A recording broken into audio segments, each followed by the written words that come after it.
And it's going to be John to get us kicked off here.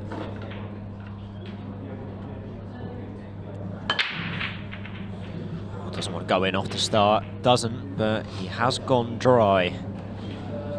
And it's going to bring Phil Harrison to the table for the first time. Just have a look back on that break. Solid contact. White was tracking towards that top right.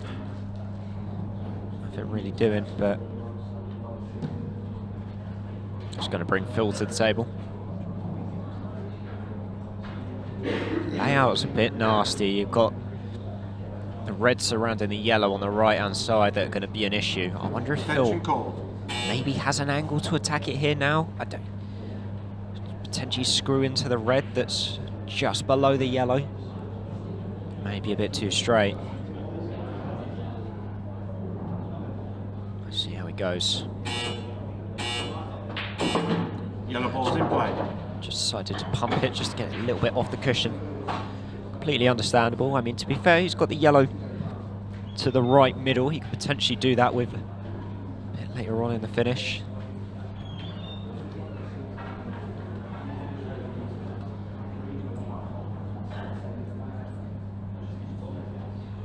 There's quite a bit of master doing this. Scratching his head a little bit. May even. Yeah, he's opted just not to go. Puts that yellow in a position where it's a little bit tougher to move that red.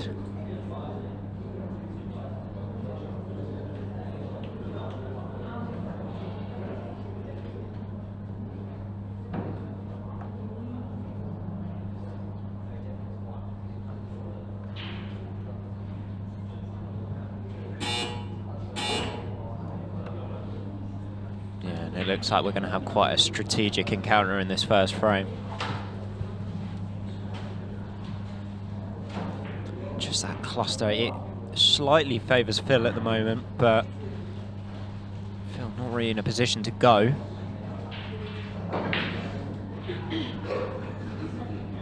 John burying that white ball on the cushioner towards the top right pocket. Yeah, Phil's got to be wary of the clock though as well.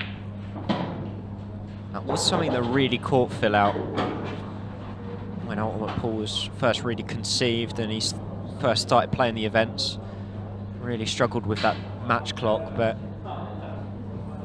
since then he's actually become quite a formidable force with it.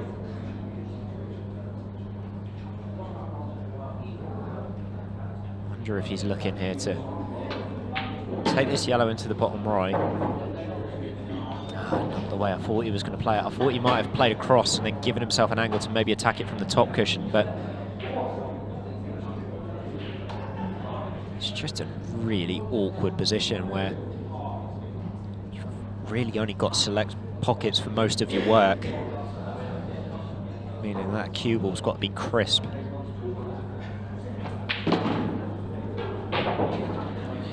Pump that out as much as he would have liked. I think he's going to try. Bit of a grimace, looks away from the table. He wanted to get a bit closer to be able to almost run into the yellow and red. Is he going to play a double? He is. He's not got it. It's been a little bit fortunate that that yellow's come back in front of the face of the red. But John now with, we'd call almost like the advantage of the balls, where he's going to be able to find hiding places and snookering positions that are going to put Phil in a lot of trouble. Exactly like that. And Phil would have acknowledged that at the moment that you missed the yellow. So now that you're in this position, it's all about damage limitation, just making sure you hit the ball and just hoping that everything goes safe.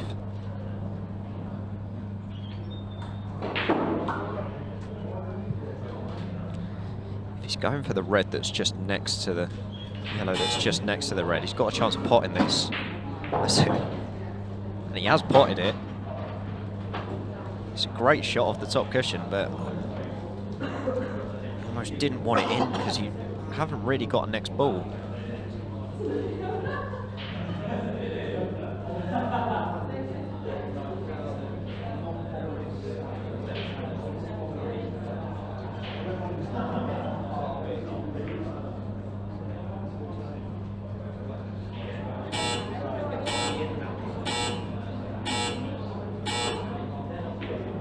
Right to the buzzer there, and he's trying to cut that yellow into probably a quarter of a pocket. It's never really going to happen for him, but it's going to give John his first real presentable opportunity to win the frame.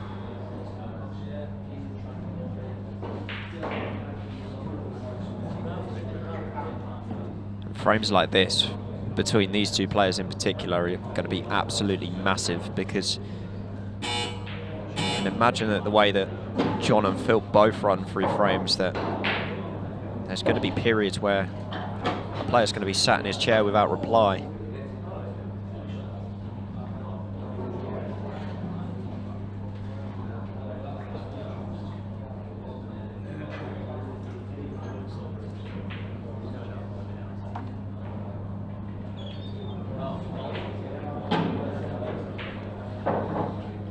So he's just landed low here. He's going to try and cannon the yellow, and in turn open up the red into the right middle pocket. Exactly like so. And he may even have a good opportunity here to play another cannon in a minute. Just depends on whether the red closest to the right hand side cushion passes that yellow. If it does, he doesn't need to play any cannons at all.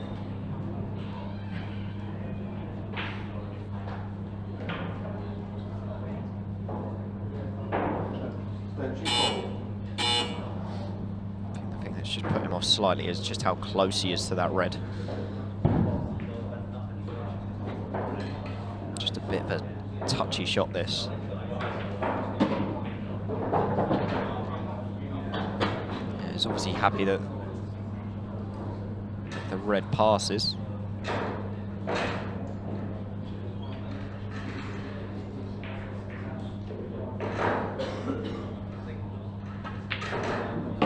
Yeah, very nice. And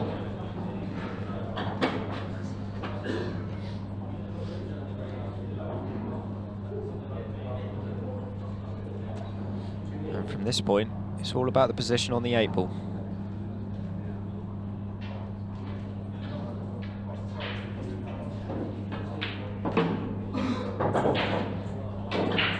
Nice angle now just to come across to it. Little touch of left hand side off the top cushion, should see him land nicely on it down the rail.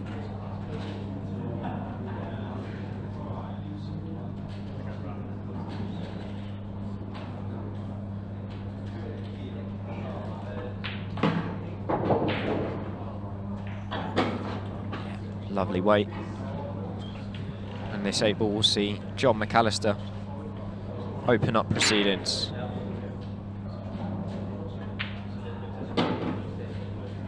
Right. 1-0. And then his other one, he took out Phil Parkin, who was in a great vein of form that week. Oh, Phil going in off, getting kicked in off as well. Time running. This time, almost similar to the frame before, there's just a little cluster that's got to be worked out. Obviously, with ball in hand, it's a bit easier to solve that issue if you're John. But we trust into luck just a little bit, where that red is dotted in the middle of the 2.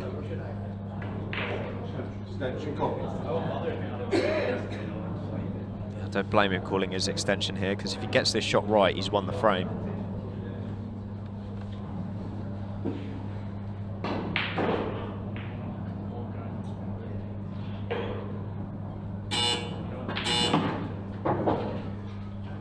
Well, he couldn't have played that any better. Could not have judged that cannon any better. To be able to actually promote the red and not move the yellows at all was seriously impressive.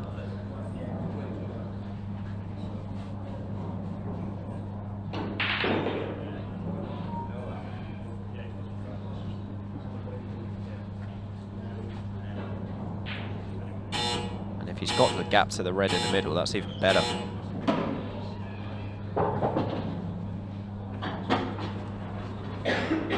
He hasn't got another gap, has he?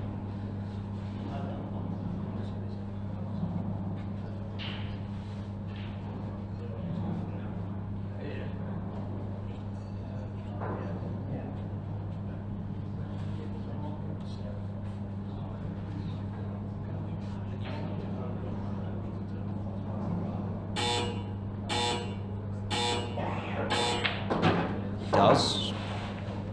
I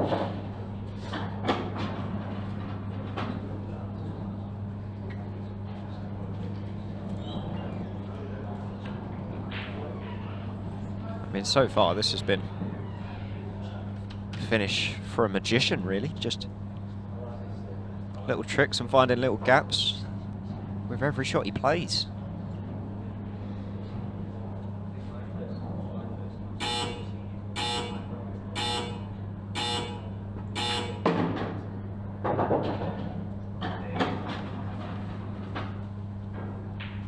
I love the way that John's nature is walking around the table, just very calm, composed, very, very casual. But when he gets down and delivers the cue, sweet as you like every time, he's just overrun that a little bit, so might have cursed him a little bit, but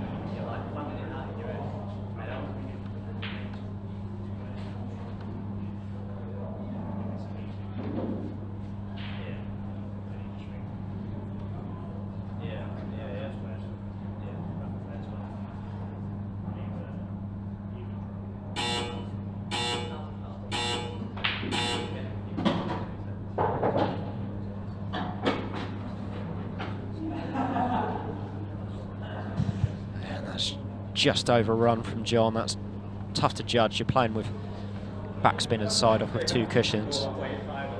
He has still got a very, very thin snick into the bottom left. Don't know if he fancies that taking that on with the buffer of the yellow. Or is he going to go for a double? He's gone for the double. Has he got the double? Tell you what. That's going to be one of the finishes of the weekend.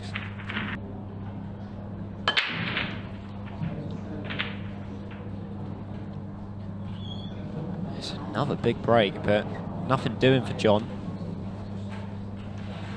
See that split there. Explodes the pack again, but just got in the way of each other. That's going to bring Phil to a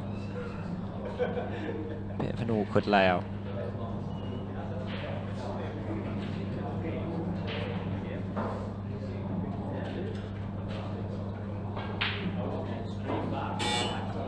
Extension call.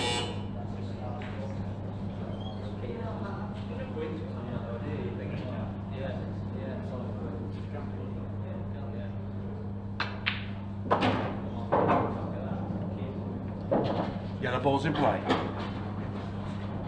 May he decide to attack that yellow now? Yeah, he's just looked at it.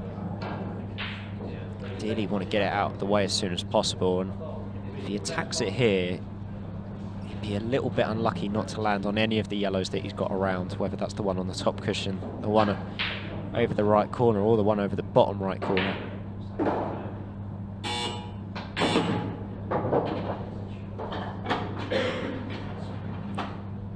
It's not bad. Okay, he's only got it to the one pocket, maybe two, but I think he'll take it. Especially if he's got the yellow to the bottom right.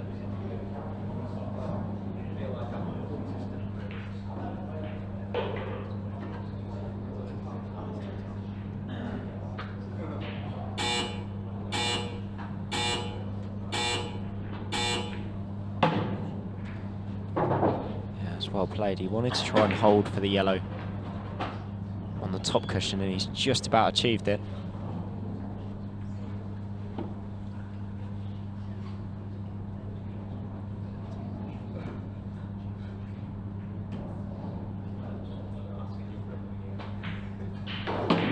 From here, Phil should be home and hosed.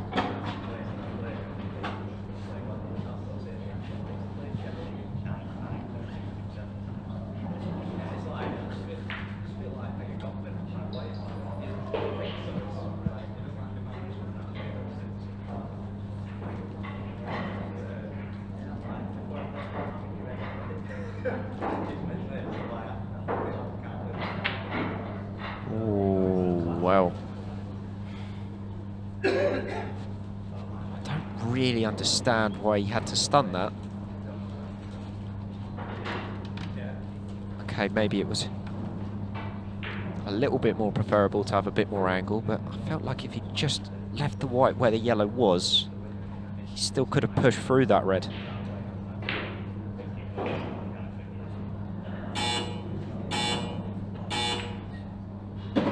As it is, John now with the opportunity to get one back, get a steal. He's not played the best opener.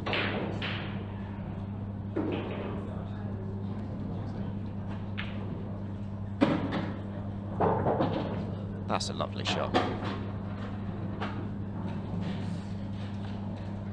Just opened up that red. Just makes his work at the top a lot easier.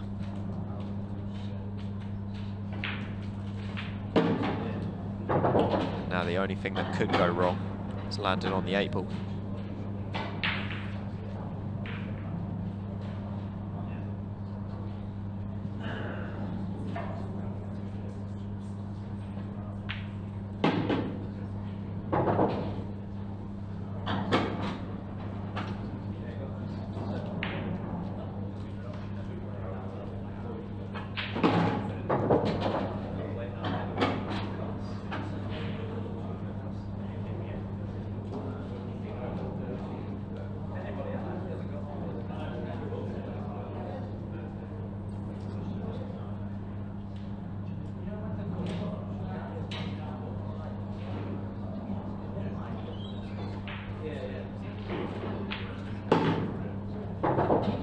Has he overrun it? I think he's okay. Yeah,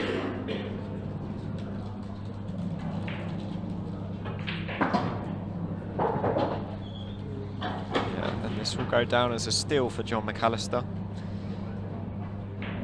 Phil had a golden opportunity and just decided that he needed to get a bit further with that white ball.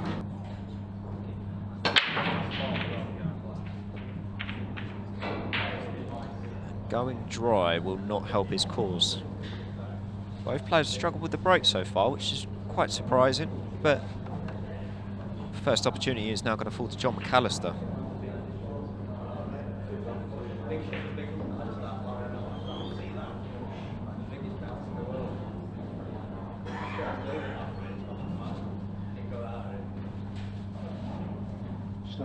Extension call.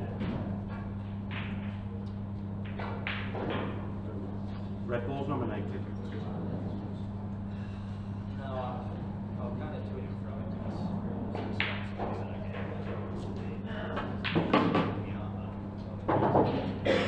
Red ball's in play. Didn't have the full red to pot there in the corner, and because of that, trying to manipulate the white, he's just sent the other red into the 2 yellows, which is now going to be an issue for him. The rest of the reds aren't in a bad position. Could even, if he can find the gap, potentially get down for the red on the bottom cushion now. If he could achieve that, then in a really good position, but he's just opted to play safe on that occasion. Don't blame him. Phil's in a bit of a spot here anyway.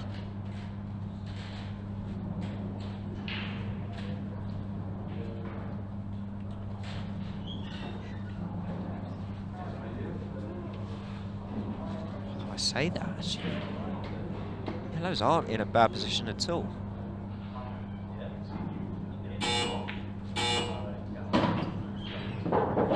Yeah, I don't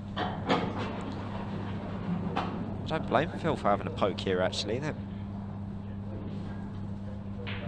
almost would have been tempted with the shot before, actually, to play using the red into that middle pocket using the same yellow. So if you get that right, you actually open up the whole frame. This is a tricky pot down the line. Very nicely cued, but yeah. All the yellows go, so I'm very surprised that John played safe there.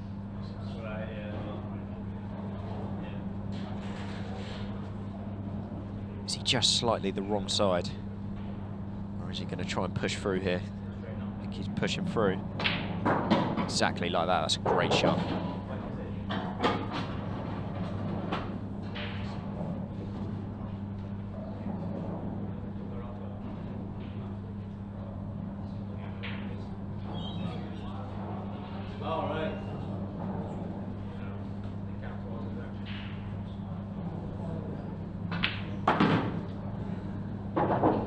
Phil's got the frame at his mercy.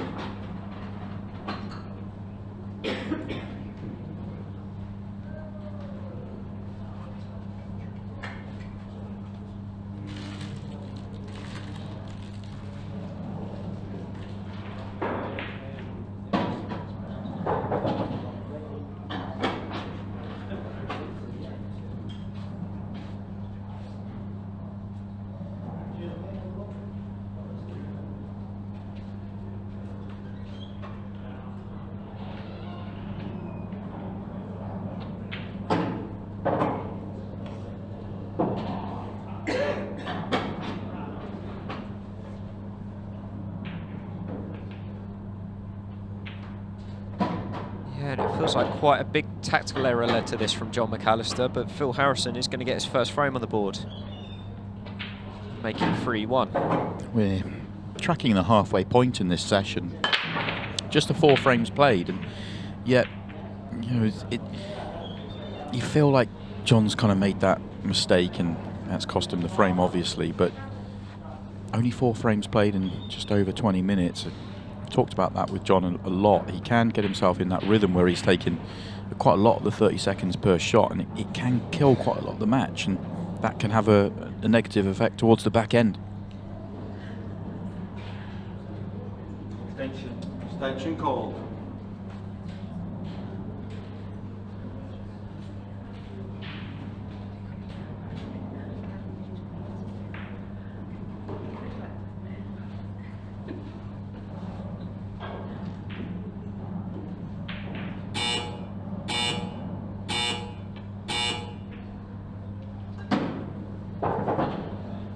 The reason John's ended up in so many 6-red shootouts in his time with Ultimate Pool is simply because of that little bit of extra time he takes on the shot. He likes to stay in his own rhythm, and Phil's not the quickest as well.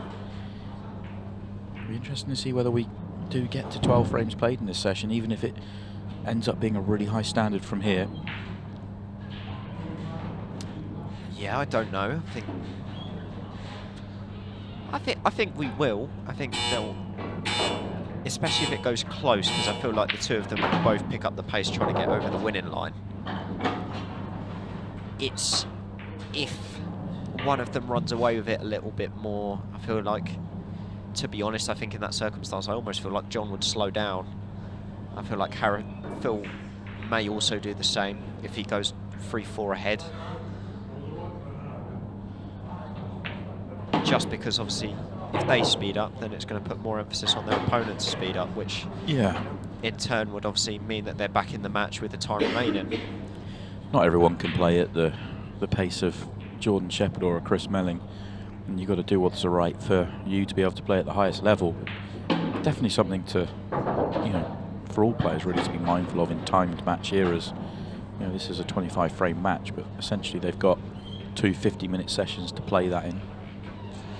Well, you've kind of got 2 forms of player, haven't you, in the ultimate circuit as an overall, if you were putting it as a field. You've got your Jordan Shepherds, your Christy Caulfields, Chris Mellins, maybe even put Sean Story in that category, that are brilliant at the buzzer beaters, brilliant at picking up the pace when they need to, are very avid.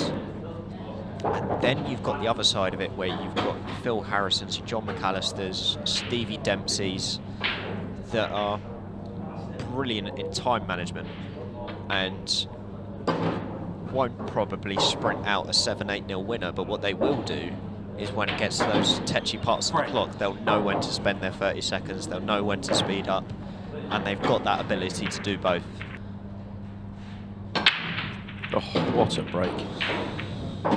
Flushed it, didn't he? And I do, talking about the pace of play, you feel with that last finish from Phil, he has just stepped it up. You can tell he's almost a step quicker around the table, almost maybe trying to find some rhythm, trying a bit of flow. There's a bit of eagerness there. Yeah, you can see straight away off the break he's ready to go again. But I think he knows he needs to do that because John will be the first person to stop his momentum. So while he's got it, he's going to run with it. Extension call.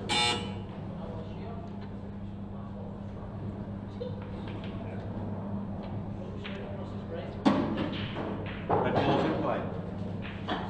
Should get out here, should be 3-3. Just got to get on that one on the right-hand side. He is good at the doubles, and he could clear the path and play for the double, but no real need to. I think it drops quite comfortably in the corner, but actually I think if he's behind it, which he's going for, he could drop it quite comfortably in the middle as well. I don't think he will from here, though. Yeah, no, he's way over. He's Not too far, if that was the plan. He's way overcooked it. Yeah, definitely not, because he'll be hampered from there as well. Yeah, so this will take a bit of rejigging. I think you're right, though. I think he probably was planning to drop that in the centre. It's just overdone it. He's okay. He's got the benefit of having a couple more balls surrounding the area, so yeah, he's gonna probably try and land on it from a bit further distance using this red over the top left. Doesn't become a good connector to the other red, though, in the top half of the table. Because if you're dying it in dead weight, you don't leave a good angle. It doesn't, but Phil's also just going to be playing into an area with the 8-ball, I feel. And there's not too many places on the table where that 8-ball is awkward.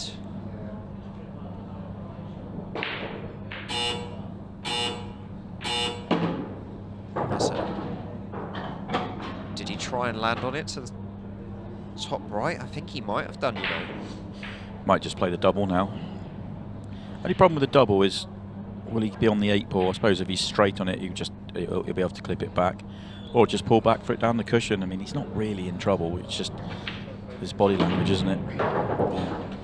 It's the classic Phil Harrison body language, isn't it? It looks awful when actually in reality it's absolutely fine.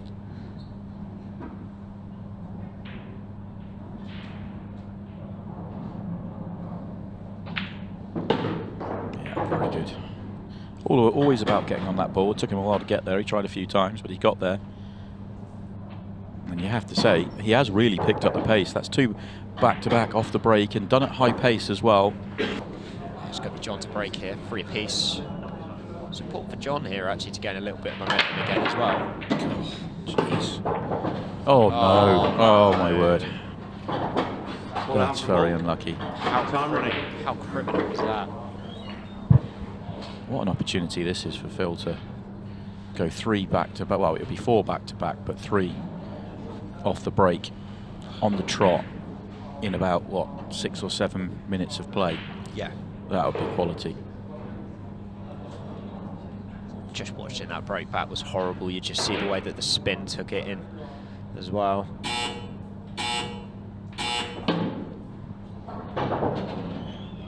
Red ball's in play. Not really anything in the way here. It's Phil Harrison, though. He's never happy. He's just off straight the wrong way. That's not really a problem from where he is. He has a ball to play on. I suspect he wanted, and the reason he is shaking his head, is he wanted to deal with both balls in the middle of the table before he gets on the one just above the 8-ball there, which he can now do. But he's tracked across to this side of it. This is ball in hand perfect.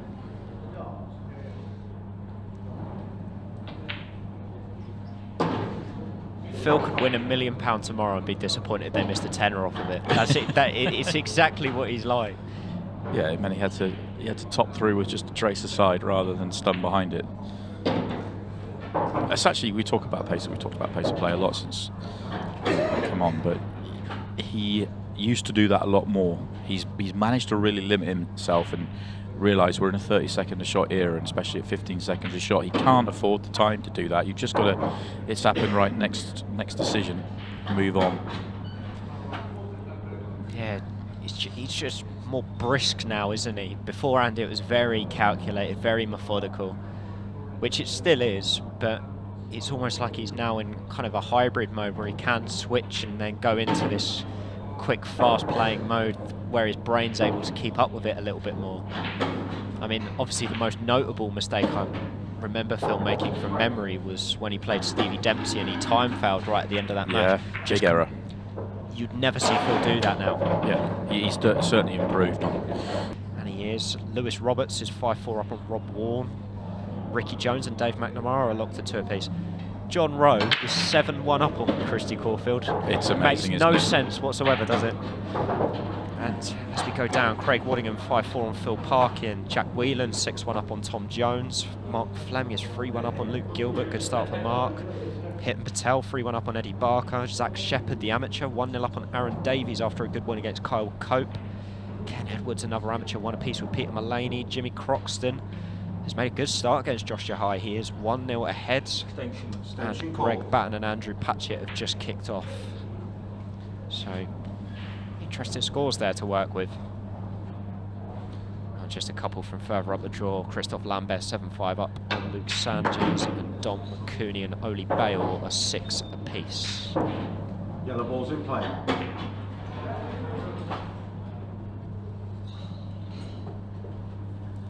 Here we go. Is Phil potentially going to go again here?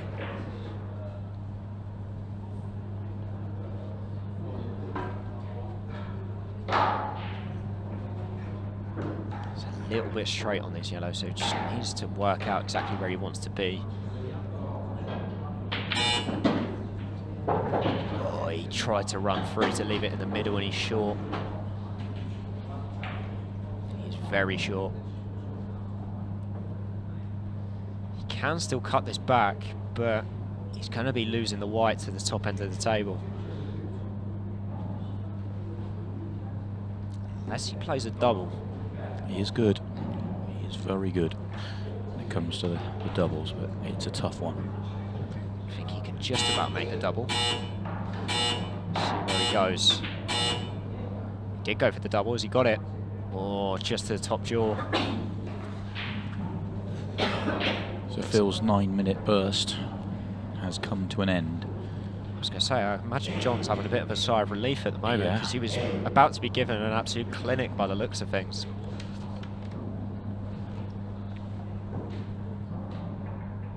I think he's got a good opportunity here. I think that red just pot into the top right. And if he can, it would open up the 2 reds that are next to it. He's just having a look. This is tight.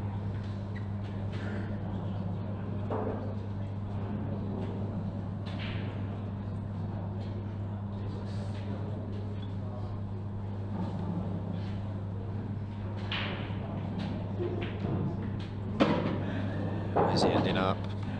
I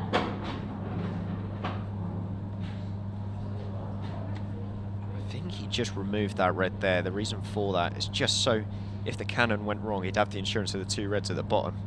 But no problems at all when you cue him out like that. It was a great shot.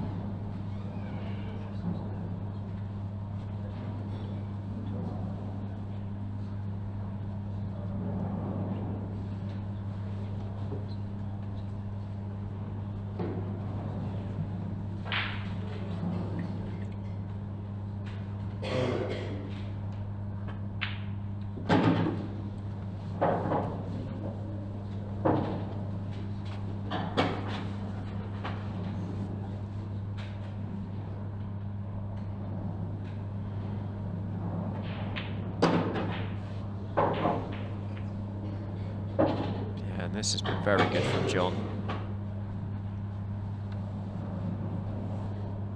Just takes out these last couple of balls. He just kills that Harrison momentum for a minute. But also just regains his sturdiness. Hasn't put a foot wrong in this clearance. Yeah, and this is why he's such a good player. You know, he's just sat there and watched Phil Harrison make a 4-frame burst. 3 of them without him getting a visit to the table. It looked like he was going to do 5, but the minute he gets a chance, no mistakes. John McAllister to break.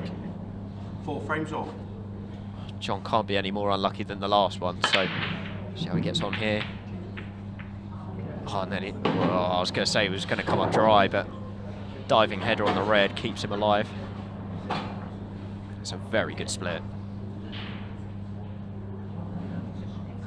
decent opportunity now. It is, but it's fiddly. It's fiddly. You are going yellows, I believe. Doesn't have an opener, does he? He's got the yellow in the middle. He can get to the potting angle. It's not a great... of course he's got that one. I thought he was looking at the other one.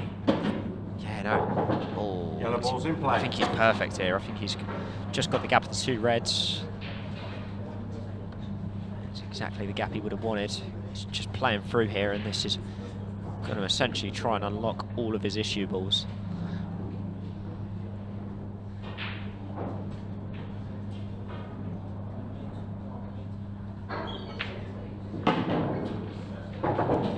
Deliberately landed here,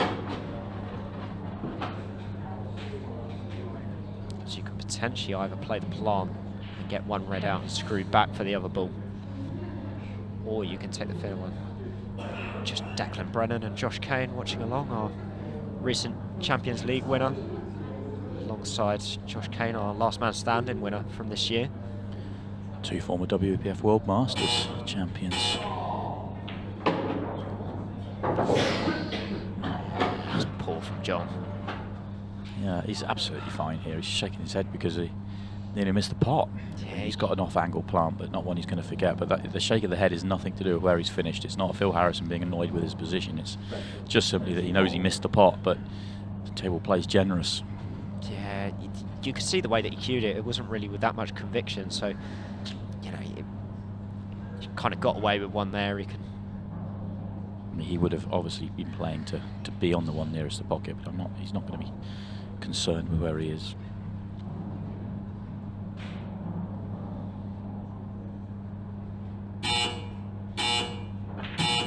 Yeah, very nice.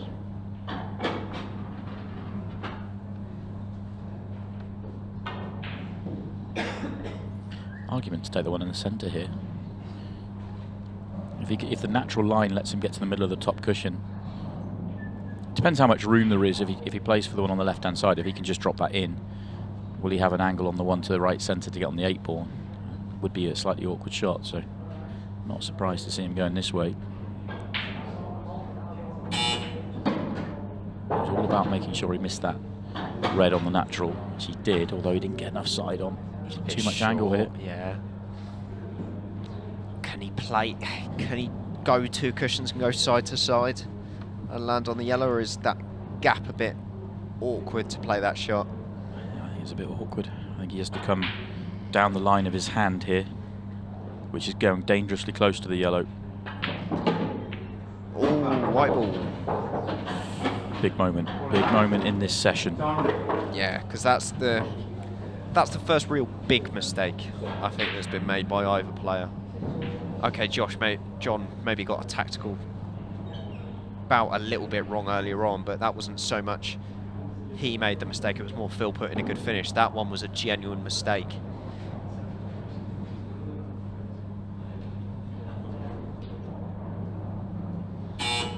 Attention call.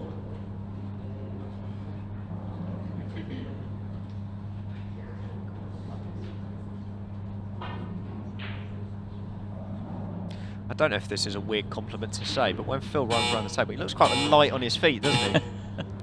Good for the 6 red. I could imagine he'd be really good at, you know, like the high jump. You know, when you need to get the leap at the end. Yeah, when he won this title in year 1, the Masters was his first title with Ultimate Pool. He did leap in the air, 6 red shootout over Simon Fitzsimmons. He was doing the high jump, running around the table.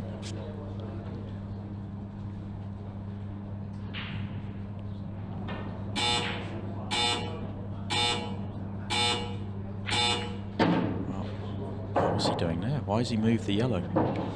I think he was maybe a little bit worried about the red on the cushion and landing on that later on.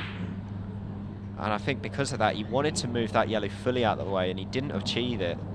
He's still got the advantage of the table here in terms of the fact that he can hide this white, but he should have been taking this out. Yeah.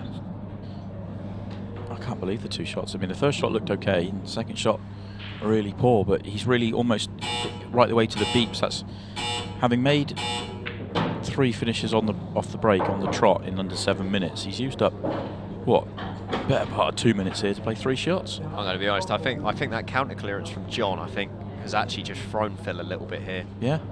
Because it was another frame that Phil could have taken out and didn't quite do it. And now he's seen the importance of John's mistake. He's almost trying doubly as hard to try and capitalise, but in doing that, he's kind of put himself off a little bit as well.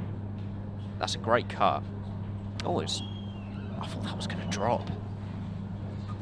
Well, what can John do with this? How much of the yellow can he see? Even if he can see a full ball, can't do anything with that. John potted a very... Did he pot one very similar? I can't remember if it was in the Pairs Cup, but a couple of years ago, last year, off of 2 cushions into the far corner. Just pulled a shot out similar. I don't know if he'd maybe try something like that again, but... No, he's just trying to get the yellow in the mix. No attempt to double that, he just wants to get the yellow in the mix and make it tricky for Phil at the top of the table. And you have to say, from where he was, he's still a big second favourite, but that was an excellent shot, because he's given Phil plenty to think about here. Yeah, Phil has potentially got the big pocket with the yellow, but actually it's not a case of just getting the big pocket, it's how do you land on the red after as well. So yeah, it's actually hard to move the yellow enough. If he could, he'd just play safe off this one at the bottom, but he can't. He's going to have to figure it out. He's gone for it straight away. Oh. And he needed that yellow to drop. He really needed that yellow to drop, because then he could have hidden the white. Now he's got a shot to play. You can still cut this top red into the top left, but you're trusting to luck as to where the white's going and where the red's going. Most likely it's going to kill the white on the top cushion, so you need the red to land favourably.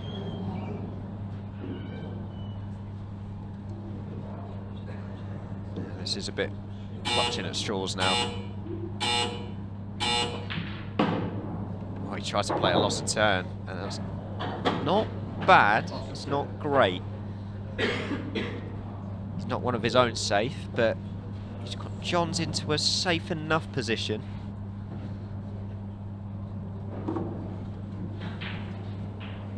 But this frame's just up the ante all of a sudden. This is quite big for both players.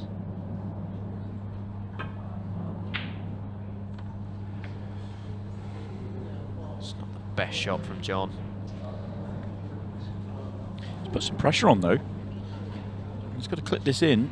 No guarantees of getting a good cue ball, and he'd still have to cue one in down the cushion. Now, this is far from a guarantee for Phil Harrison. Could potentially cannon the red off the cushion as well, using the top cushion. I think he tried.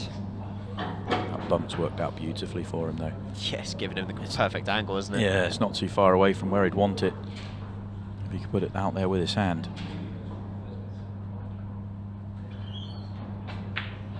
Oh, he's missed the red though. Oh, he's missed it by a long way.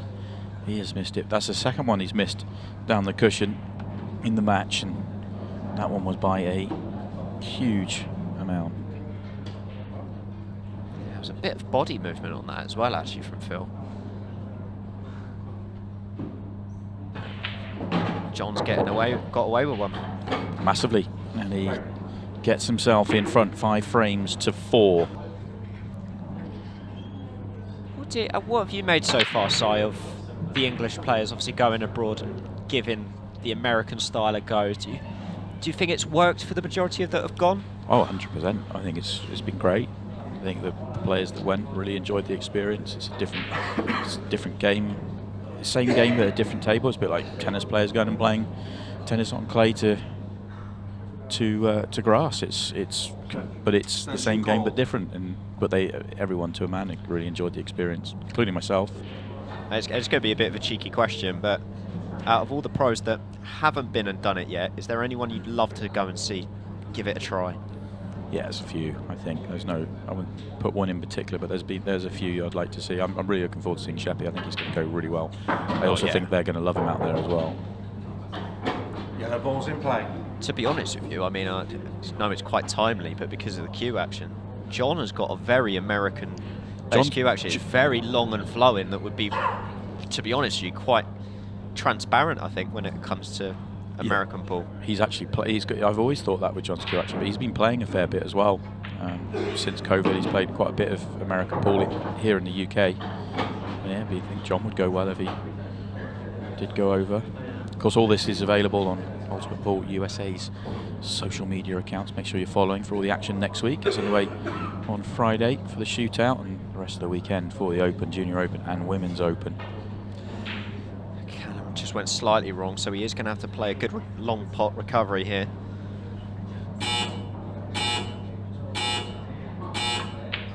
Oh, cued it lovely. That long flowing cue action really on show there. Floats it into the bottom right, and he's now in a position where he could open up a 2-frame berth. In a very timely point in the match, it's got to be said.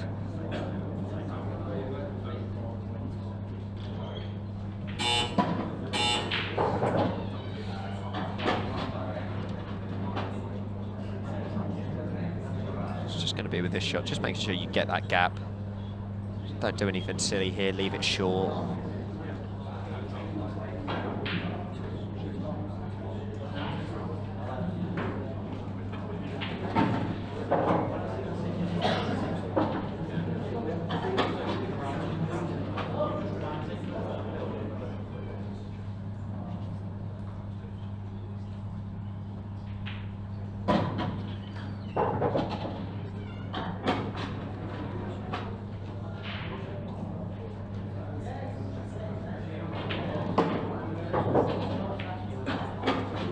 Exactly what I would have expected John to do. When Phil had kind of come out firing at him, he just completely nullified the cause. Nice thing for him is he's guaranteed to not be behind as we go into the second session of the match. Well, how's that gone dry? So another one, he's absolutely crunched and just nothing doing. Couple of jaws hit, couple of knuckles. But opportunity here now for Phil. Phil would love to get out of this 6-all.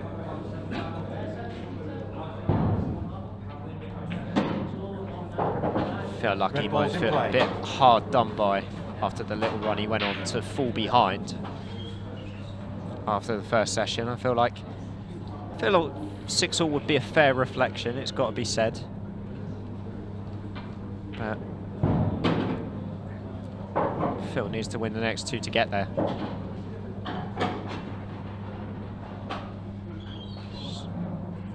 Got to play a good positional shot here. Those 2 reds together do pop, but only into certain areas. Played that lovely, just floated that white through the gaps.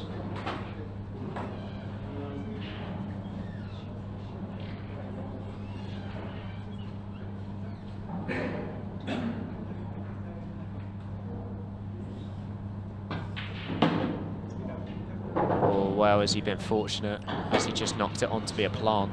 Yeah, even if not, he can he can slide across underneath it and land okay. The plant's makeable, but I think he can naturally just slide across. Maybe just needs to trace a left just to make sure he misses the reds. Just like that. Yeah, perfect. And where we had that slightly slow start side, it just feels like it's picked up. Yeah, I questioned whether we were going to see all 12 frames, and we will do. We're going to see all 12 frames now. The match clock now becomes irrelevant. Assuming Phil pots these final 2 balls, we will see all 12.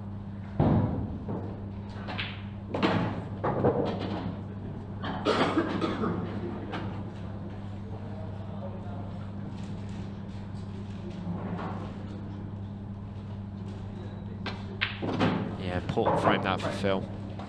Phil can't keep coming back from a few frames behind. It will reach a point where John does just run out if you keep letting him off the leash like that. That's a great split. Has he got an opening red? Yeah, he does. I think he does. Or maybe he doesn't. Got an opening yellow. Yellows are fine as well. Although I say he's got an opening yellow, he can pop one, but it's really awkward. That's what I mean, yeah. I feel like the reds are the ones that he wants, but yeah, you can see the little... I think can he get to the centre of the white to go bottom right, yellow? If he can, it's fine. If he has to raise the butt of the cue, it's a problem.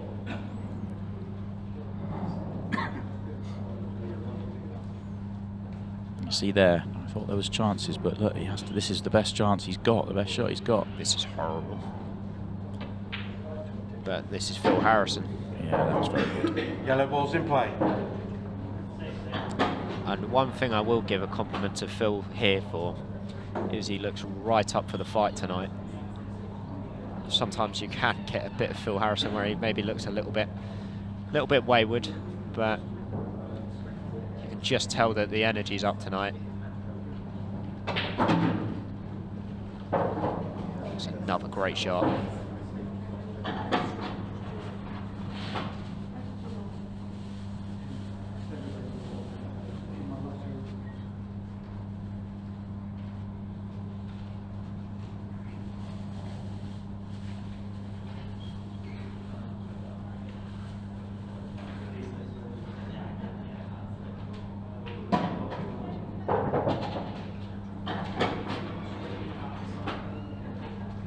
It's all going to be about that yellow on the left-hand side cushion, isn't it? There's a couple of little transitional positional shots he's going to have to play just to get down the other end of the table for them.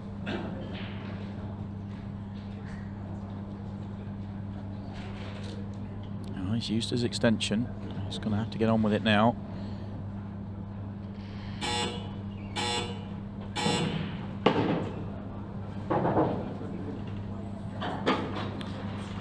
Because of where he was first shot, it's just not allowed him to find the pattern he wanted. He's going to have a problem getting on the last yellow nicely from here.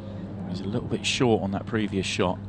If he gets straight in on the yellow top left, then he can pick his angle on the yellow down the table. Now he can only get off angle. If he's got enough angle, he'll make the case to come down and try and take that yellow into a different pocket rather than rolling into the red. Yeah, that's what he's trying to do. He's a touch short. It's not too bad though, because he can just utilise the bottom cushion and come up again and make sure he's got a shot. That 8-ball's nicely out in the open. He can opt to go this way. Don't know if I like this though, just because he's got to be good with his cue ball. Don't know why I said it really, he's absolutely perfect. This has been a very good response from Phil Harrison, it's got to be said. Shown what a fighter he is out there, and this is going to go all the way. 6 apiece after the first session. Yeah, what a session of pool that is. So enjoyable from start to end. Really feel the emotion through every single ball in that session, and we are locked all square at 6-6. What do you think it's going to take for one of these boys to win the event this weekend? It's just consistency. You've got to be consistent. You've got to take your chances. If you don't take your chances, you get punished. That's exactly the case, as it has been in this match so far. Phil has kind of just been picking up the pieces from John so far, but there was a real point in this session at the start where Phil went on a great run when he was 4-1 down. Looked like he was potentially going to take out 4 in a row, just missed one opportunity, and John just got his foothold again. John's started off with a really good break here. So reds might be the way to go. Looks that way. What would you do here, Josh? Would you maybe play the one in the middle and try and cannon the red that's near the 8? Just get that moving and get that open? It's the only ball that doesn't go.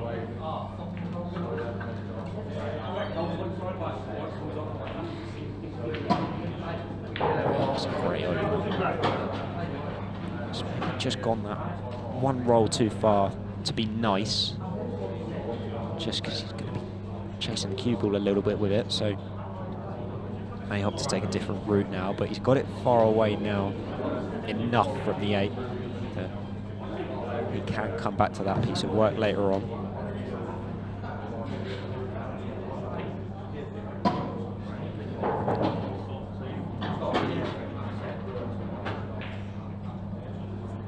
He's landed quite nice here. I think he can just screw off of the left-hand side cushion, kind of come back out for the red above.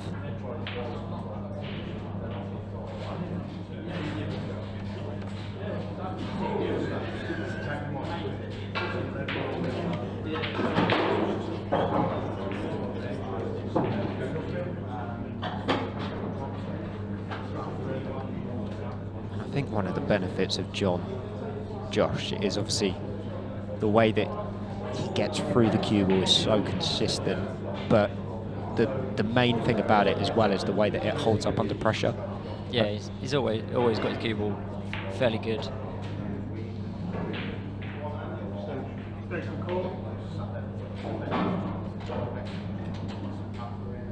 Might be able to do here is come fairly straight, maybe even slightly below straight for the red into the middle pocket. In fact, actually, he's just decided to utilise the yellow on the right-hand side. It's a really nice shot. Is it a slightly wrong angle? I think he's straight enough. He can just hold on straight, and actually it's not too bad. He's got quite a lot of wiggle room around. Heat ball. We'll find out. The overhead, he looks okay.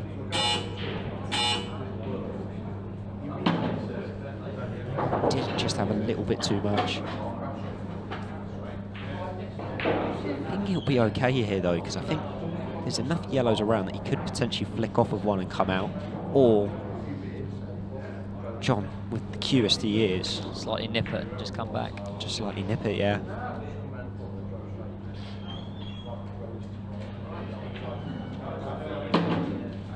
I think he was trying to just get a little flick on that yellow he's just run past, just to come a little bit further out. He's still okay.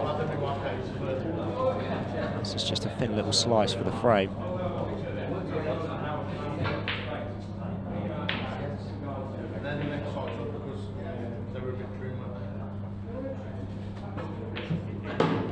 That's very good.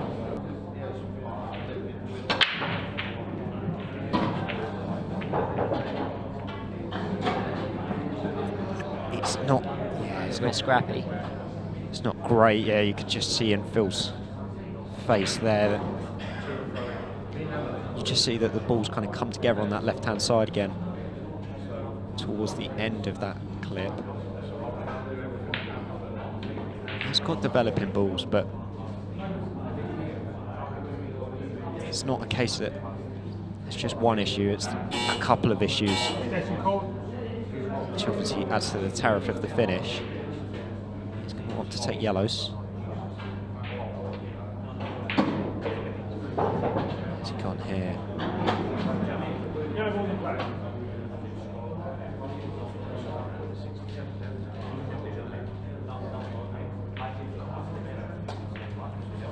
Quite sure where he intended to land. I think he's going to have to rely on getting them both out and land on one. I just wonder, Josh, could he potentially land on the double, on the yellow closest to the cushion, try and develop the other one at the same time? He potentially played this off the other yellow and coming them out. Well, he forced that, didn't he? If anything, he's actually hit it Gone too too well. far. Yeah. It almost seemed impossible to do that in the grand scheme of things. Yeah, he's quite unlucky, really. He may have to. I mean, he's going to have to leave those two till last now, but what he might have to do with this now is try and just screw the white through the gap, or even if he just flicks off the yellow, just give himself that nice angle. The yellow to the bottom right. Exactly like that. He's always got a double, but still getting on it. Yeah, he's going to want to come low, isn't he? Because if you come a bit too straight on it, you're not going to be able to hit the yellow out. Unless you very perfectly play a cannon on the red to play the yellow into the same pocket.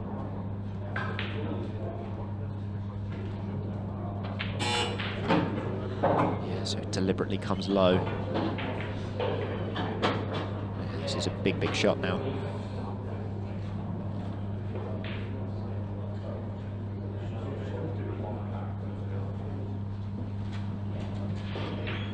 How are you attacking this, Josh? Are you kind of just playing it with the side, quite plain ball? Are you pumping it a little bit more? I think I'm just canning into the red and see where you land. He's played that well. I was going to say, you could Just like that. yeah, exactly. Like, you couldn't land much better than that. Oh, great opportunity for Phil now. You just couldn't have put it better with your hand, could you? You just got to top this through. And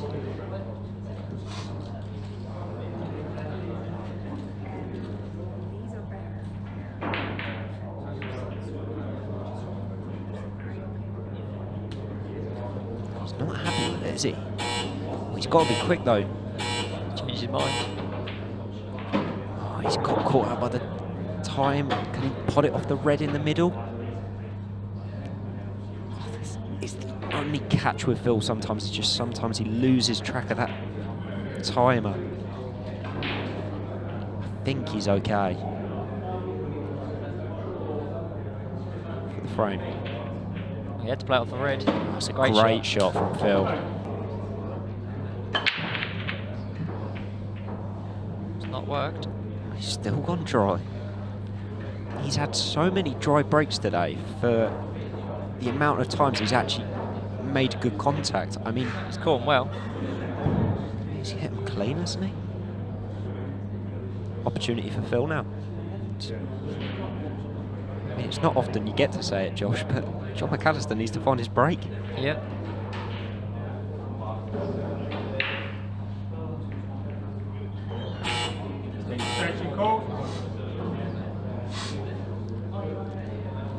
I think all the yellows go here. Yeah, they do. I think it's the 8-ball, isn't it, more than anything? But he has got a nice yellow, the one that he's closest to there on the camera shot, to just move that red away that's closest to it. Just got to mind his work a little bit. There is still quite a bit of traffic. Those reds are darted across the table. It's just important not to let any of them get in the way.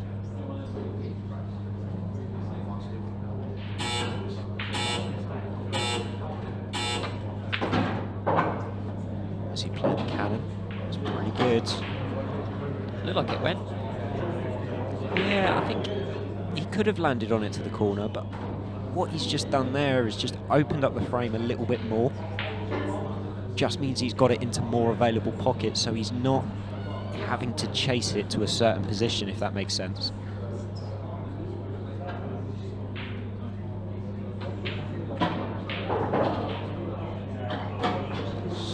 Slightly overrun it, I think he's okay. I mean, Phil being Phil, he would have loved to have been dead straight on everything. He's probably shaking his head. Do you know what, we had it earlier on that Phil, I think he was just slightly the wrong side of a ball, but was absolutely fine. And all of a sudden the massive head shake came out, the huge disappointment. I think after a while you just get used to it, don't you? I mean, surrounding yourself with Phil enough.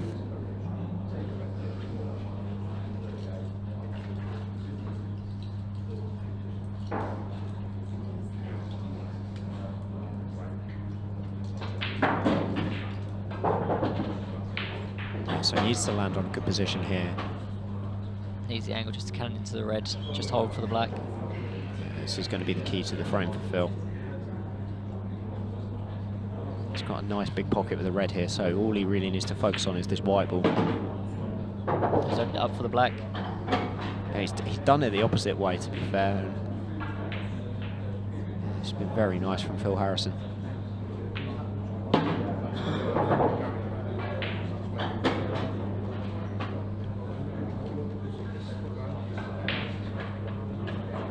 And another good frame taken out by Phil, and he goes 8-7 ahead. Phil on the break, 8-7 ahead. No. The one thing I would say about this match so far is it feels like they're getting the, you know how like you get a break of serve in tennis? It's a bit like that, but almost the other way round at the moment, where it feels like they keep reverse dishing each other. Yeah. and it's whoever gets their own break and dish that's actually going to push on and win. Certainly looks like a match that's going to go the whole way. We've had a couple of those today. And obviously the Scott Pope one earlier on was a huge match that I did catch the end of that. was, to be honest with you, Josh, absolute carnage to commentate on. But at the same time, this one could end up going the same way, but actually just being of really high quality and, you know, potentially no error pool in hindsight. It's been less than probably 3 mistakes made in 15 frames, which is pretty good going.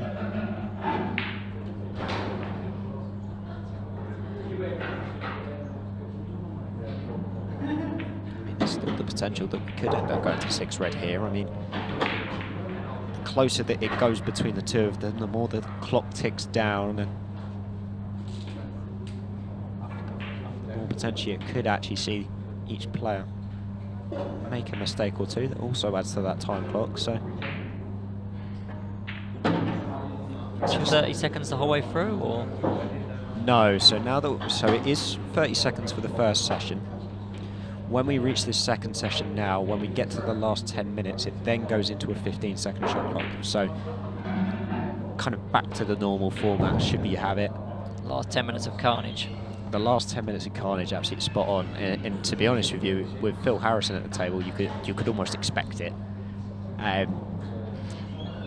Obviously, at that point, you know, whereas in the first session, if the time comes to about 30 seconds and they finish a frame, previously in that first session, they then would have played another frame to kind of wrap things up. In this situation, that's not the case. If there's 30 seconds left, there's 30 seconds left. They try and clear up. If they don't make it, it potentially goes to a 6 red if they're tied. If not, the result goes of the way of the person that's ahead at the time. So Saw that in the Bassani match where both players were just running around the table like lunatics trying to clear up.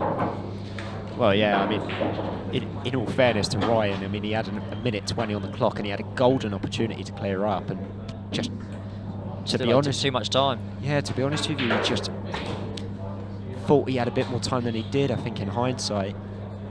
And then Scott came to the table with about 18 seconds left, 7 balls to clear. And in all fairness, he did well to pot 3 or 4 of them, but you know, it's just never really going to happen for Scott from that point on. And he had his golden opportunity to wrap it up in the match, in the frame before, and didn't do it. And that's what happens, you know. In the end, I mean, in that 6 red, I think there was less than half a second to separate the two of them. It wasn't long.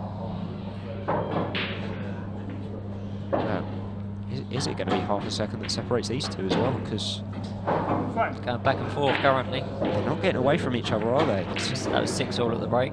Yeah, that's an interesting one. Good start from Clayton there. Leo Fernandez has come out and made a good start against Ian Ali. He was 5-1 down in that match. He's now 9-7 ahead, so great start from Leo. Ronan is 8-6 up on Connor Jones, and now 8-7, just updated on me. Neil Raybone is 7-5 up on Chris Hudson. Mark Fleming and Luke Gilbert are locked at 6 each. Aaron Davies has made another good comeback against Zach Shepard. He was 5-1 down. He's now 7-6 up. Peter Mullaney 6-3 up on Ken Edwards. And Jimmy Croxton and Josh Juhaj are 6 apiece. John at the table. Work to do again. Yeah, it's been a weird mix today where certain matches the breaks have come easy and the splits have been really nice, and on the other side there's been frames and matches where it feels like the balls have gone awkward every time. I mean, that John Rowe match was especially true. You know, that was part of the reason that it didn't reach its ending in hindsight, but I think over the weekend we will see a bit of that in the longer range format where there are just sessions where it just doesn't seem to happen for people. But does that yellow next to red sneak in? yeah, with the match tables, a lot of the time you'll find that these kind of slip in, they kind of slide in with the jaws. It's a great shot from John though to develop that yellow. Could have saved that till later on, but decided to target it straight away. And he only had half the ball to aim at as well with that, coming off the top cushion, so brilliant shot from John.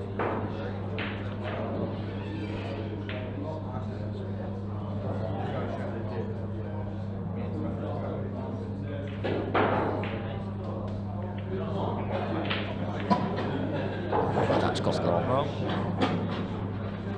And that is a poor one. Trying to catch it full ball just to hold on it, only. Yeah. I don't know if he needed to play that either. I think he might have been able to just utilise the top cushion there. And as it is, this is now really awkward. There's no real hiding place for John either here. He's got to be careful if he's playing this not to put the yellow safe either. Well, I think he tried to pot it off the red and then off the other red. And it's not happened for him. But has he left Phil along red? He's come around to look at it. The middle one of the three is the one that I'd be looking at. It's obviously tight. If he's not left it, he's been very fortunate. This is a big factor.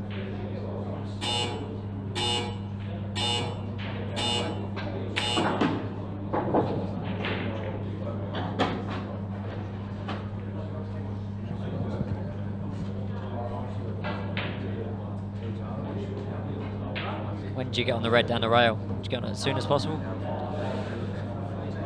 It depends on the 8-ball. I think if the 8-ball passes to the majority of pockets, which I don't think it does, then I would have played it late. But where he is, I think he's loading this up the side to go for it now. Yeah. He's going to target it now, and then he's going to utilise the other 3 reds at the top end of the table to land on the 8-ball. Does look like the black goes in the same pocket as the red.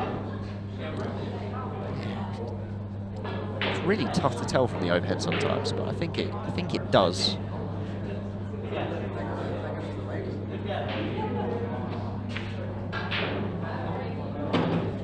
Do you know what? Phil has missed a couple of those in this match. Just down the rail, he's just kind of sent a couple to the far jaw. Nails that one.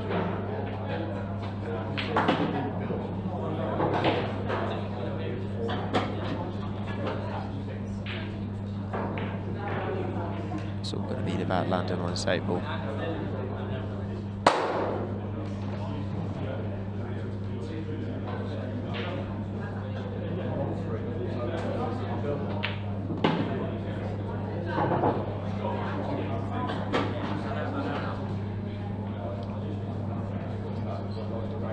This is the first frame in this session where John's had a golden chance and let it go to waste. Phil's obviously happy enough that his 8-ball passes. And it's going to be this for 9-8. Oh, it flies, doesn't it? That's where the overhead camera can get you, because it can look awkward and then you get the camera right behind it and it flies into all parts of the pocket. But if they hold their own from here, they've won the match.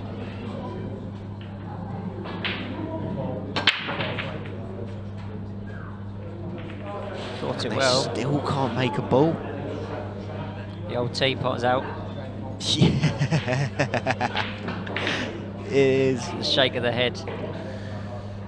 Love that. The Phil Harrison teapot is a great quote. But yeah, I don't know what it's going to take for either of them to pot a ball, because they've flushed them. It's not a case of they've hit bad breaks, because at the end of the day, you can tell Fiddle's hit a good break there, because 11 of the balls are in the other half of the table. But just don't seem to be finding the pockets. I can't really explain why. It's never going to be easy. That was a poor one from John. I don't know why, but he really raised the butt of the cue a lot higher than you normally see John for a shot like that. Just got one cannon to play here, and now all the reds go.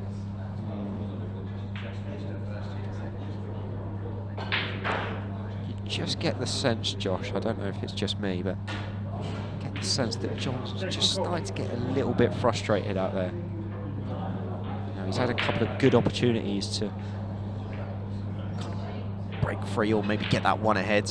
That's the thing, it wasn't an easy opener, but it's one you'd expect him to get. Yeah, I mean, also going in off doesn't help. I suppose if he'd missed it, you know, the table was still scrappy, but you know, it's just the way it goes. Sometimes you just got to kind of hang in. You know, even if John goes, say, 11-8 down, he won't feel like he's lost the match, but he may look back on it and think he should be ahead. I'm just having a look there just to see if that red closest to the cushion passes to the top right. It's obviously quite a key one there because that will determine whether he needs to play a cannon or not. It looks like it sneaks. Yeah, I think with those, I think you can slightly use the rail. You kind of just brush off of it, you get it in by the near the kind of far jaw.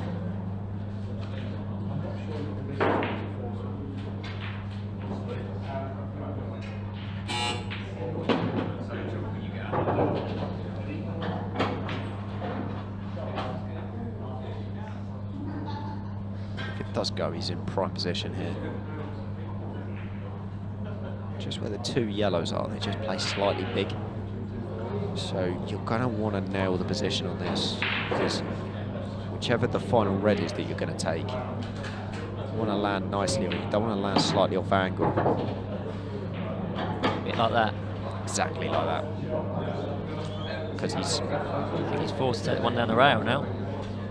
yeah, because he's, well, not only is he forced to take the one along the rail, but he can't, Twice across. yeah, he can't drop it in, which is the worst part, because if that does have to sneak in off the near jaw, yeah, he can't play it. So that's why he's taking the one near the bottom now, which wouldn't have been in his game plan.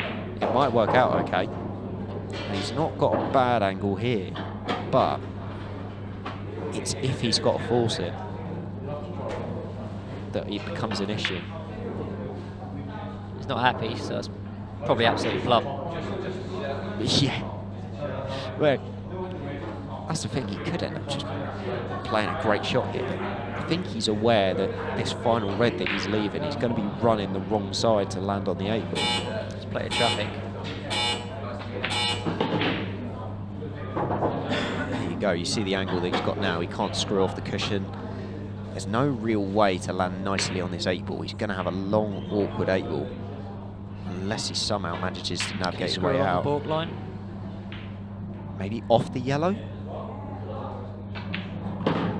Oh, wow, he got good grip on that. Really good grip on that. It's going to be this 8 ball for Phil Harrison to go 10-8 ahead at a really key point in this match. Big frame that for Phil. You're at the point now where pros are playing pros. And it's a coin toss. It is a coin toss. He's gone back to the front ball. Successful. Boy, has he played that well.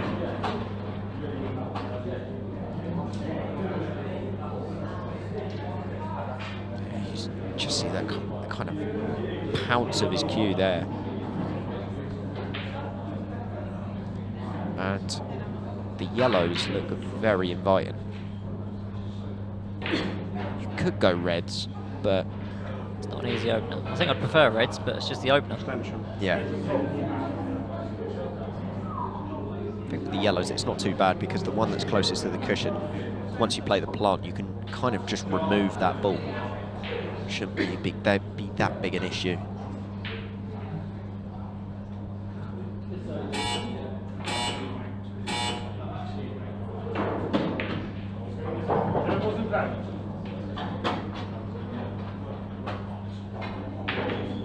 So he maybe feels that he could. In the middle, I don't know. Looks tight. It looks very tight. If that is what he's intended to play, I like the idea of playing the plant of the two yellows and then just kind of screwing the white into it a little bit more and just getting it to flick out a little bit. Going for double.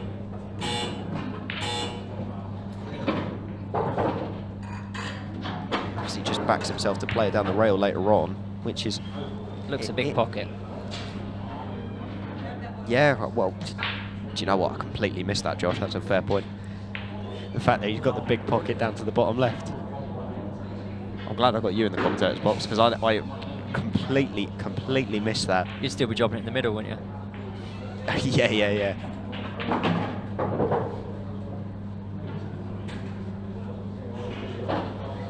Tell you what, I'd be some commentator if I was deciding to drop that in the middle instead of play that down the road, just simply off of preserving my own commentators.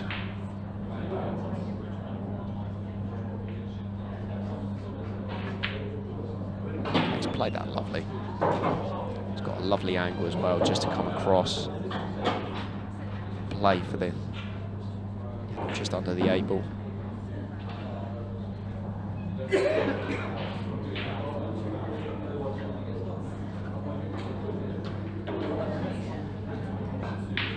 And we are starting to trickle down as well, actually, on the match clock. I didn't even spot that. We're over halfway. 23 minutes left.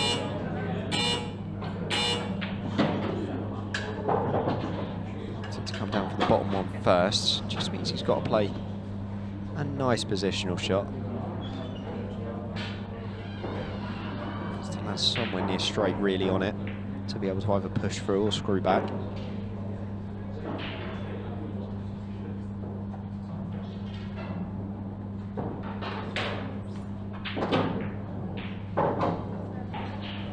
I think he can just slide past it. Yeah, he can. It's just that red above the 8 plays big now. That's the catch with that.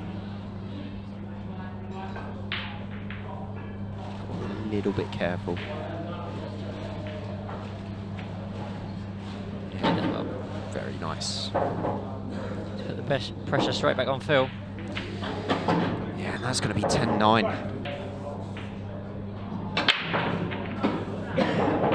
Oh, Phil.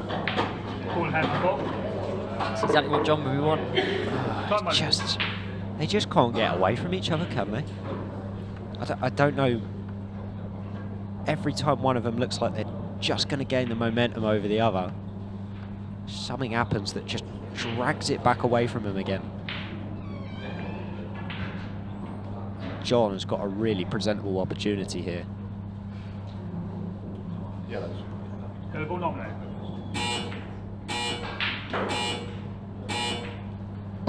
Yellow ball's in play. See Dom Cooney and Ollie Bale's gone all the way. It's 12 all at the minute.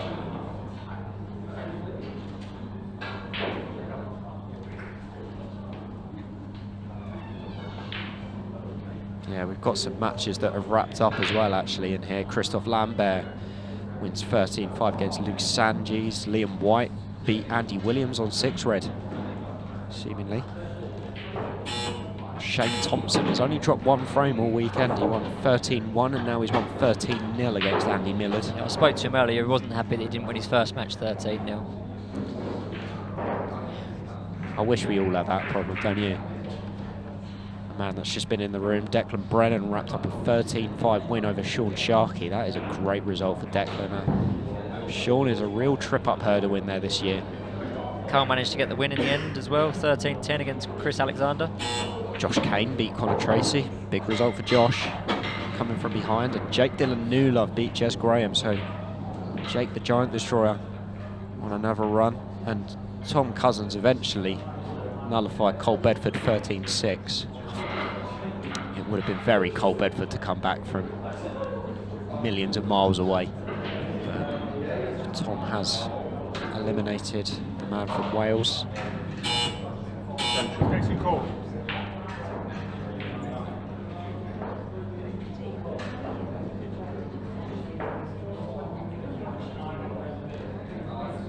It's a big visit now for John.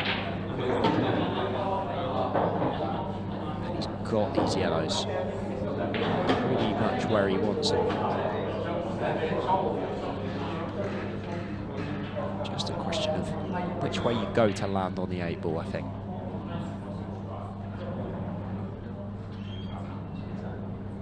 Yeah, so he's going to take this one. So his final ball is going to be the one that's just slightly further out. And it's just identifying how you get there. Yeah. But at this point in play, do you risk the cannon a little bit? you know, is there a chance you could slip behind something? I don't know, but Got to catch it right, otherwise the red's going to sit on the black. so maybe just aim for the right-hand side of the red. Decided against it. Don't blame him, but I'm just... County you don't really need to play. The black goes in the top left. Yeah, that's the way I was always thinking he was going to play it, but just got to make sure he gets this shot right, because if you don't land behind this, you're going to have an awkward little cut.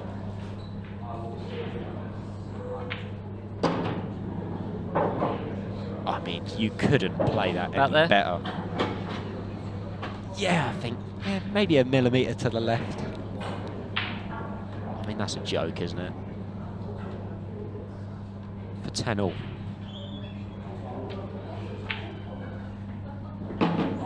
Brilliant finish from John McAllister, that. If he plays like that all weekend, he's going to be absolutely unstoppable. And John has finally found his break. Got back to that front ball after going to the cut break.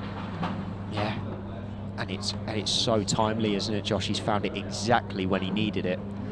10-8 down, and now at 10-all. 2 breaks that are hugely important for your momentum.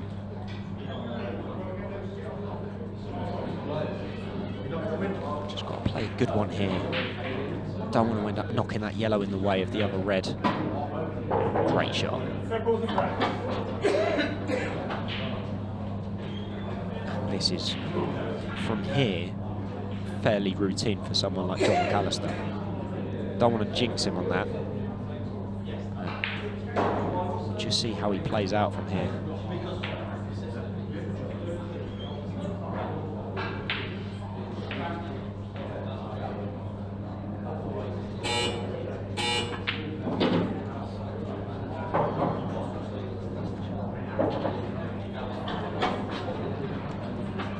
They all go. It's just picking the route that's going to make it the easiest for him. Yeah, I think he wanted to land a bit straighter just to be able to make sure he was getting rid of the red at the top end of the table first. Because then all of his work is just in one area, and the way that they're all laying out, it's pretty routine to go from one to the next. As it is, because he landed low, he had to come off the top cushion, and worrying he was getting close to that red, he's stunned it a little bit more, which has just meant that he's got a bit of a thinner one, so he's got to play a good shot here to land on the red that's closest to the 8 spot, and he wants to land fairly straight on it.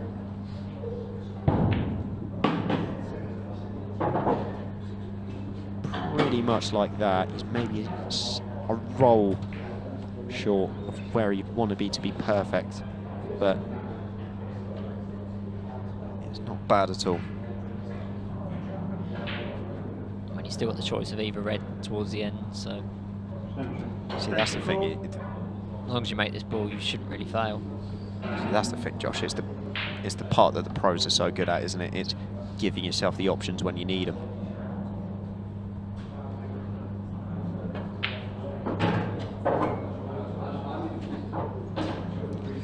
A little bit straight, yeah. It's not on a nice angle to land on the other ball with.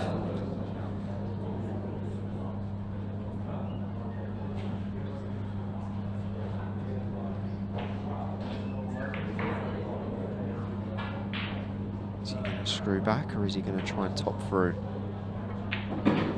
Oh, that's lovely. A little bit of running side just to make sure he got up for that red.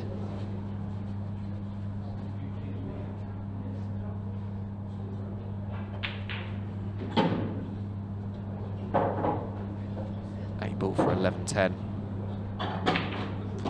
And the last couple of frames have been prime John McAllister.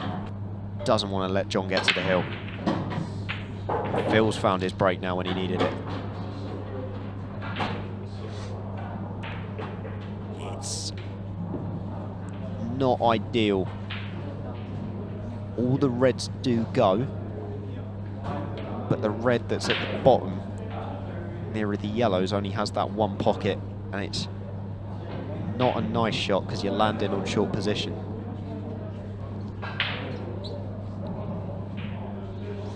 straight away. Yeah, the Tom Cousins move. Attention call. See him identifying it there. Ideally, he wants to land somewhere near straight on it, but with a bit of angle either way, I think he'd be okay.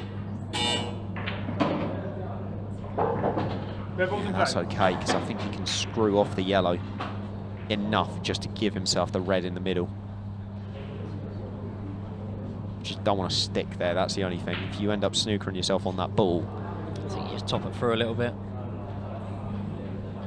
Yeah, you see, he's just going to screw off the yellow here and just sit it on that right-hand side cushion. Exactly like so. Not quite to the cushion, but still on that red. Doesn't look happy. Was he maybe not on it? No, he's perfect like normal. Yeah. This is Phil we're talking about. As I said earlier, Phil could win £1 million on the lottery and be disappointed if they were missing a tenner off of it.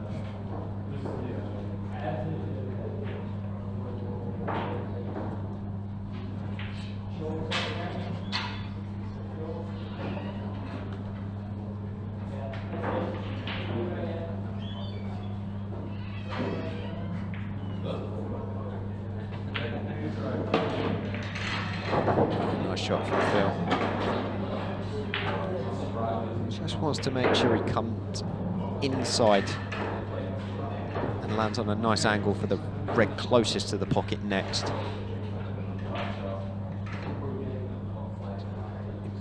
Integral that he gets this right.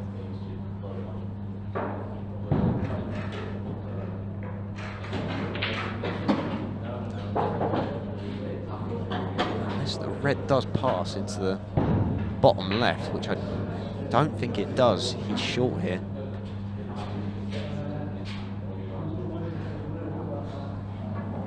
Really gonna have to nip this cue ball when he's stretching on this as well. This is trickier than it looks.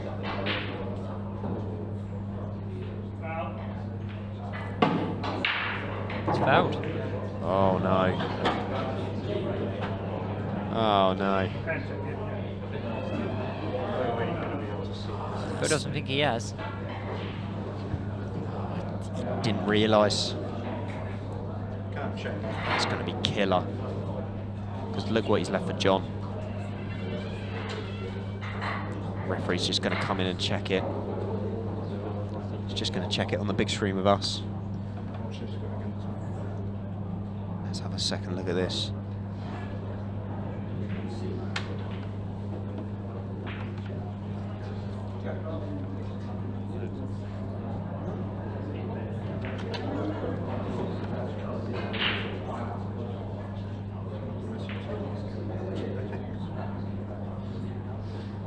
That they were checking is the yellow that's closest to the cushion at the bottom.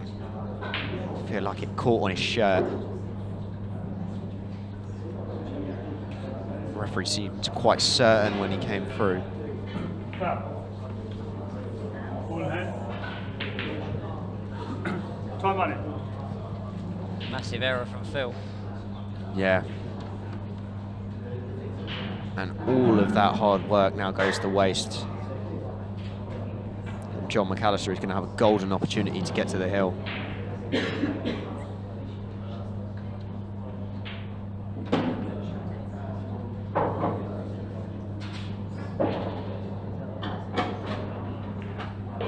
This is all just about your composure. John McAllister, one of the most composed players in, to be honest, Q Sports history, I think it's fair to say. Just needs to live on that experience for the next 5-10 minutes to get himself over the line here.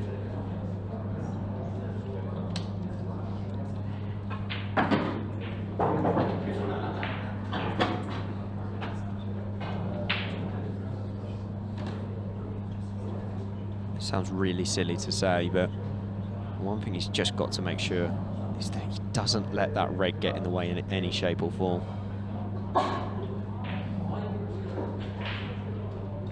If you're going to work around it, make sure you're clear of it.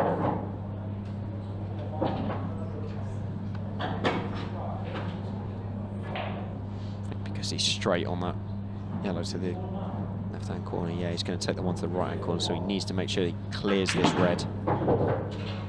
Yeah, lovely. And this is by no means over with 10 minutes left. But that 2-frame advantage at this point is huge. And It's John to break as well, isn't it? And it's John to break for the match, 12-10.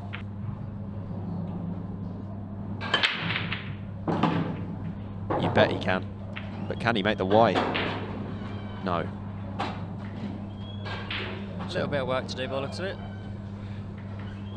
Yes. This isn't a gimme. You're thinking here, reds? I tell you what, if he's on the reds at the bottom left, then this should be match over.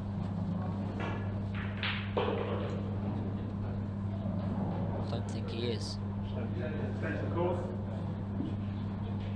Yeah, it's a shame. As I say, half a millimetre the other way, you can just play that ball and cannon the yellow below it to open up the other red, which would have been, in my eyes, probably frame and match, but as it is, he's played a more attacking shot there, and he's gone wrong. I don't think he's done anything here. Yeah, he's nowhere. Nod of acknowledgement. Gonna have to pull something out here. He's just opted to make it awkward for Phil. Does the yellow on the side rail go off the red?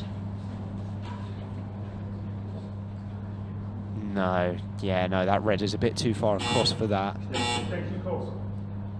Is Phil going to have to take on an audacious plant? Or is there another way for him to get safe? Yeah, you can see he's shaking his hands. He's not really got anything to go at. Oh, I like that effort. That's unlucky. But actually, he's just knocked that red safe, which has just given him a lifeline. Made a bit of work for John. It's more than a bit of work, actually. It's, Going straight into it, though. yeah, this is bold from John. Actually, he did play it with more reserve. Maybe he wants to attack it here. This is ultra attacking. Tell you what, it's a great effort, One problem solved. but he needs another one. He might have an angle here. Just looking at it, can he cut the red and use the yellow to knock the other red out?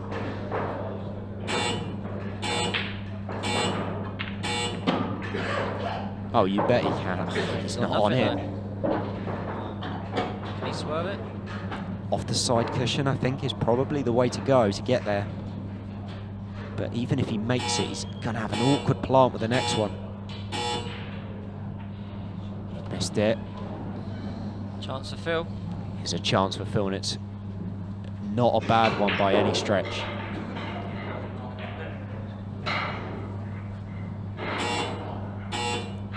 Phil needs to be quick here. Good opener. He's left himself a perfect angle here. Just needs to make sure he doesn't do anything silly like going off. Yeah, that's perfect. That is absolutely perfect.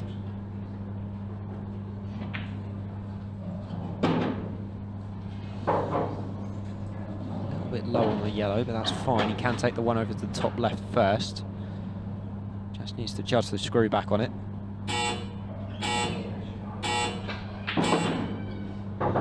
Short. No good for being short there. Got to avoid the black here and come off too. Yeah, this is tricky. Flicks He's it. hit it, he flicked it, but he's actually not too Worked out bad. well. To be honest with you, he's probably landed better than he would have done playing the two cushions.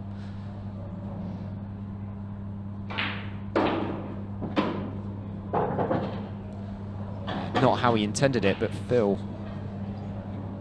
is going to get the opportunity to go 12-11. He's break to take us all the way.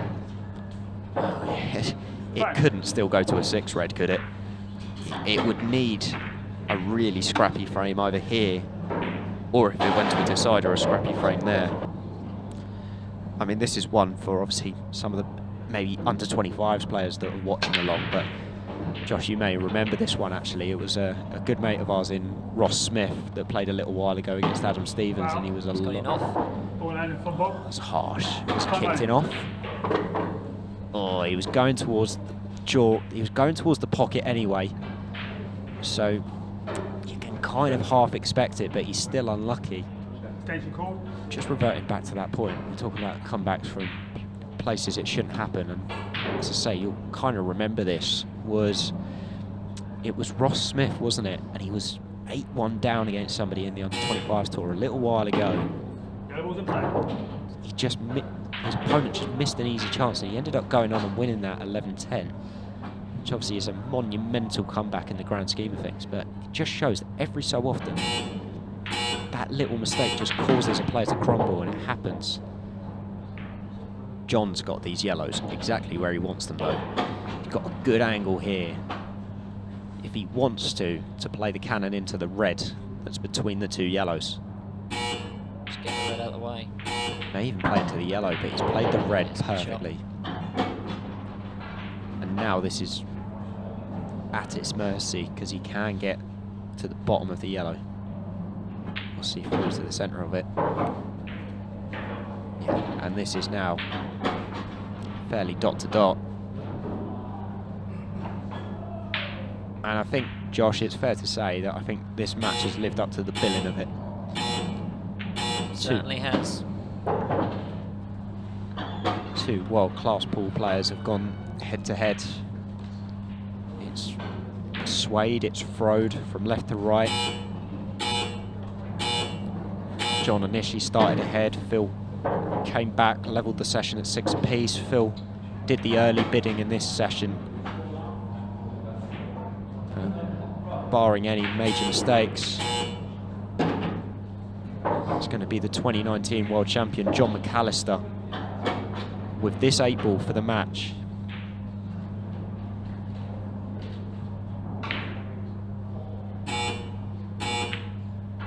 It's there. Brilliant from John McAllister, and he's going to shake hands with Phil Harrison. That is going to wrap up this match. John McAllister running out 13-11 winner.